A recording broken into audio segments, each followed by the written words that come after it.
Environment, we're a statewide citizen-based environmental advocacy group. So we work to push for policies that will help clean up our air, protect our waterways, preserve our parks and open spaces, and tackle climate change.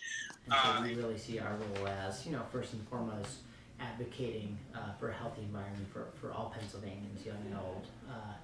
And of course, we do it on behalf of our members, our citizen activists and volunteers, but we like to think that really the things we're fighting for are beneficial if you're part of Penn Environment or not.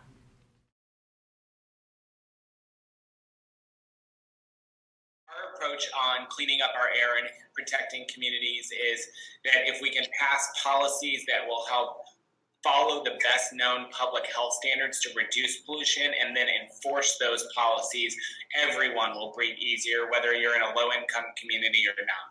And so there's a few different pieces to it. The first starts with mostly the Clean Air Act. So under the Clean Air Act, companies are required to reduce power plant pollution, factory pollution, and others to protect people's health.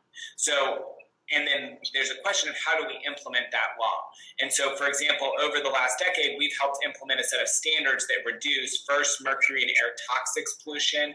So 1 in 10 women in America have enough mercury in their system to impact them if they have a child and their child. That mercury and air toxic standard will cut mercury pollution from power plants by 90%. Second, we work to then make sure that those Clean Air Act protections are being followed and implemented appropriately.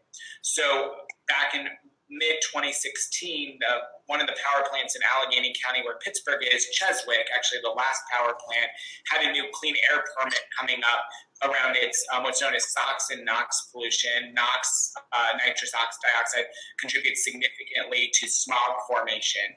And we wanted to make sure that permit ratcheted down the pollution driving smog, which is a huge causer of asthma attacks in that region and surrounding the power plant.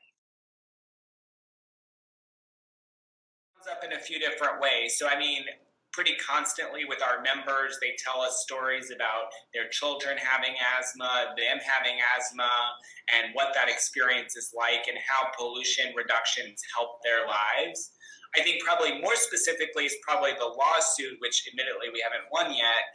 But in that case, we had to get a set of co-plaintiffs who are Penn Environment members to sign up and say, I will be a co-plaintiff on this lawsuit because I am directly impacted by this pollution.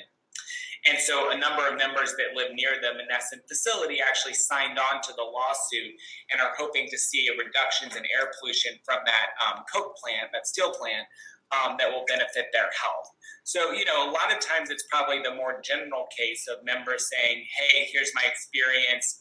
And we help them tell that story to decision makers, whether that's the Environmental Protection Agency, the DEP, the health department, or elected officials, and then use that to push for stronger clean air standards. We tout a lot at Penn Environment. We won the 2 largest lawsuits against illegal polluters in Pennsylvania history under the Federal Clean Water Act. Right now we're suing the largest steel company in the world for illegally air polluting on a local community by Pittsburgh.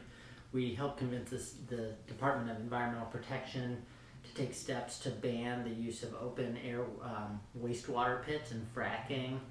And we've done a whole bunch of work to try and address the issue of climate change. So I think in western Pennsylvania, outside of Pittsburgh, we're suing, like I said, the largest steel company in the world has a coke, what we call coke. It's a type of a coal processing plant.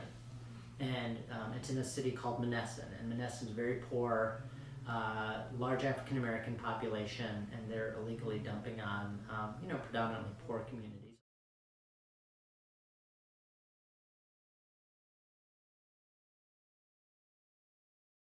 Running a huge campaign, I think a good example right now in Pittsburgh, tackling the 10 largest and dirtiest air polluters. Our campaign's called the Toxic 10. And what we're doing is educating the public, garnering media attention, and mobilizing everyday citizens to stand up to really dirty facilities that put their health and their families' health and communities' health at risk. And that's a place where, Penn Environment can bring resources to the table, expertise, our relationships with elected officials and decision makers, our ability to garner media coverage. And in that case, we've seen all sorts of things happen. One of the facilities, after putting so much pressure on the facility, essentially had to shut down because they had so much pollution, and it was cheaper to close the facility than clean up the facility. We had another facility where the regulators came in and set a much stronger permit level, which will reduce pollution and help protect the health of local communities. And just last week, we started taking legal action under the Clean Air Act to sue a third facility for violating the Clean Air Act, and hopefully that'll make sure we can reduce air pollution and, again, help local communities.